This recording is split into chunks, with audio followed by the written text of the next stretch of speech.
आणि आता एक ब्रेकिंग बातमी आहे। 21 एप्रिलला महायुतीचा जन आक्रोश मोर्चा असणार आहे। महिला आरक्षण विधेयकाच्या समर्थनार्थ हा मोर्चा आहे।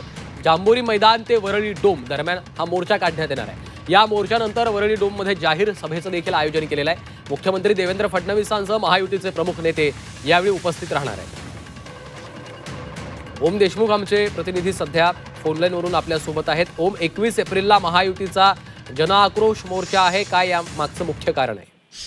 श्रीकांत, आपण पाहिलं असेल की लोकसभेमध्ये महिला आरक्षण विधेयकाच्या अनुषंगानं ज्या काही घटना घडल्या आणि हे विधेयक पडलं त्यानंतर एनडीएकडनं भाजपकडनं या विषया संदर्भात काही भूमिका घेतली जाते।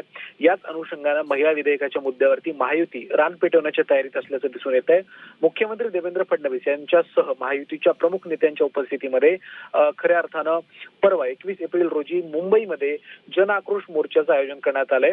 मुख्यत्वे जांभोरी मैदान ते वरळी डोम, जसं तू आता सांगितलंस की या दरम्यान हा मोर्चा पार पडेल आणि वरळी डोम मध्ये जाहीर सभा मुख्यमंत्री देवेंद्र फडणवीस यांच्या उपस्थितीमध्ये पार पडेल।